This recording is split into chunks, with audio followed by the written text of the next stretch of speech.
हे रुद्रदेव शिव नमस्कार, शिव शंकर जगगुरु नमस्कार, हे नीलकंठ सूर्य नमस्कार, शशि मोले चंद्र शुक्र नमस्कार, हे उमाकांत सुधी नमस्कार, उग्र मन नमस्कार, ईशान ईश प्रभु नमस्कार, विशेश्वर प्रभु शिव नमस्कार। जब संसार के समक्ष झुककर हम कुछ मांगते हैं तो वो प्रार्थना नहीं सहज निवेदन होता है, लेकिन जब यही निवेदन संसार से परे परमात्मा को मानने के लिए हो तो वे प्रार्थना बन जाता है। व्याकरण और ग्रंथों ने प्रार्थना के कई अर्थ बताए हैं। प्रार्थना यानी पवित्रता के साथ किया गया अर्चन। प्रार्थना एक अर्थ परम की कामना भी है। जब संसार की धारा को छोड़कर परमात्मा की ओर उल्टा चल रहे समझो मन में प्रार्थना घट गई और सारी वासना से उठकर जब हम सिर्फ उस पर आनंद को पाने के लिए मानस चेष्टा करते हैं, प्रार्थना हमारे भीतर गूंजने लगती है।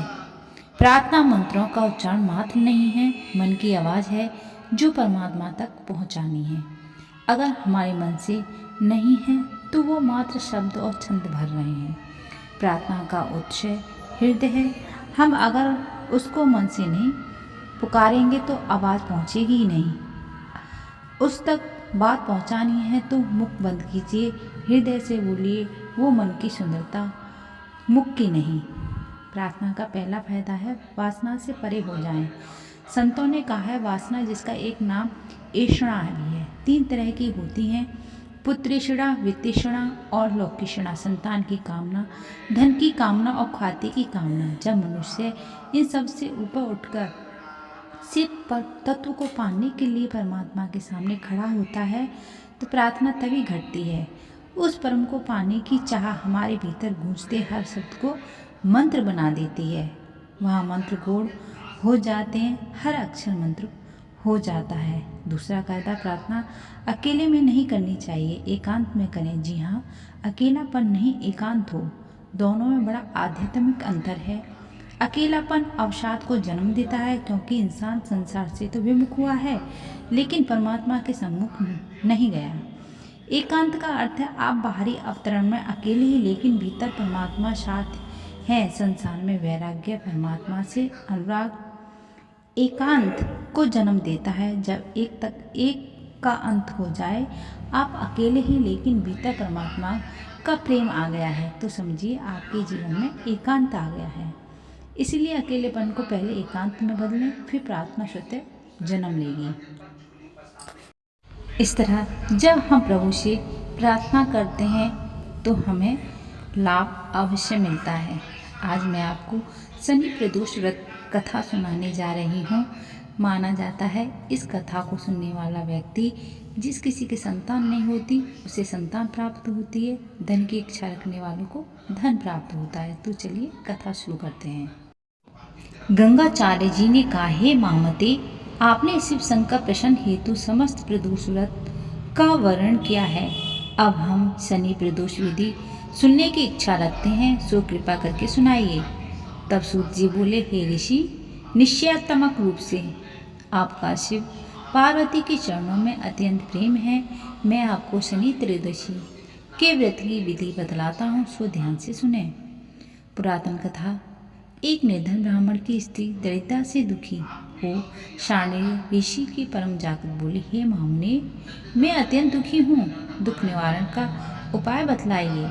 मेरे दोनों पुत्र आपकी शरण में हैं। मैं ज्येष्ठ पुत्र का नाम धर्म और जो कि राजपुत्र और लघु का नाम शुचिव्रत है। हम दरिद्री हैं, आप ही हमारा उद्धार कर सकते हैं। इतनी बात सुन ऋषि ने शिव प्रदोष व्रत करने के लिए कहा। तीनों प्राणी प्रदोष व्रत करने लगे। कुछ समय के पश्चात प्रदोष व्रत आया। तीनों ने व्रत का संकल्प लिया।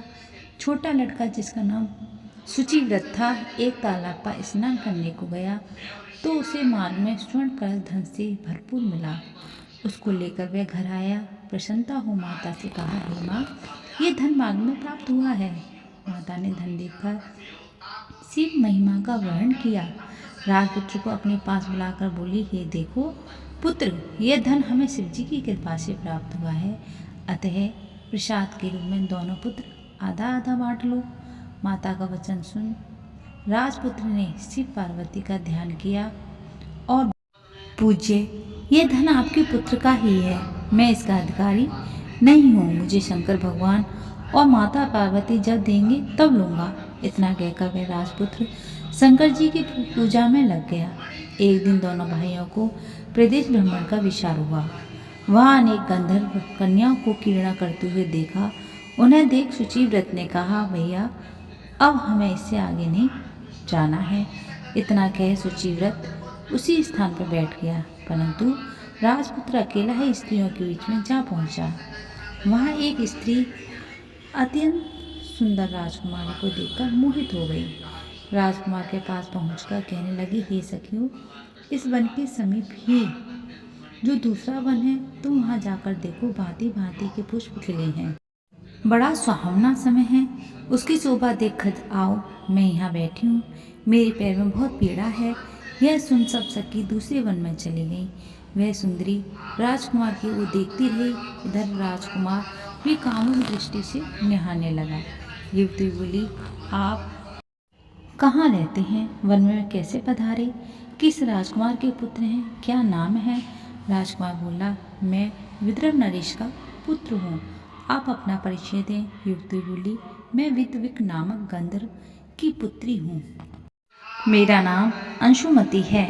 मैंने आपकी मन स्थिति को जान लिया है कि आप मुझे पर मोहित हैं। विधाता ने हमारा तुम्हारा संयोग मिलाया है।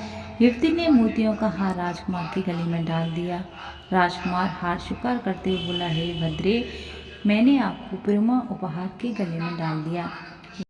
राजकुमार हार स्वीकार करते हुए बोले, हे भद्रे, मैंने आपका प्रेम उपहार स्वीकार कर लिया है, परंतु मैं निर्धन हूँ। राजकुमार के इन वचनों को सुनकर गंधर्व कन्या बोली कि मैं जैसा कह चुकी हूँ वैसा ही करूँगी, आप अपने घर जाएं। इतना कहकर गंधर्व कन्या सखियों से जा मिली। घर जाकर राजकुमार ने शुचिव्रत को सारा वृत्त कह सुनाया। जब तीसरा दिन आया, राजपुत्र शुचिव्रत को लेकर उसी वन में जा पहुंचा। वहीं गंधर्व राज अपनी कन्या को लेकर आ पहुंचा। इन दोनों राजकुमार को देखा, आसन दे कहा कि कैलाश पर गया। वहां शंकर जी मुझसे कहा कि धर्मगुप्त नाम का राजपुत्र, जो इस समय राज्य भी निर्धन है, मेरा परम भक्त है। हे गंधर्वराज, तुम उसकी सहायता करो। मैं महादेव जी की आज्ञा से इस कन्या को आपके पास लाया हूँ, आप इसका निर्वाह करें, मैं आपकी सहायता कर राजगद्दी पर बिठा दूंगा। इस प्रकार गंधर्वराज ने कन्या का विधिवत विवाह कर दिया। विशेष धन और सुंदर गंधर्व कन्या को पाकर राजपुत्र अति प्रसन्न हुआ। भगवान कृपा से अपने शत्रुओं का दमन करके राज्य का सुख भोगने लगा। बोलो हर हर महादेव।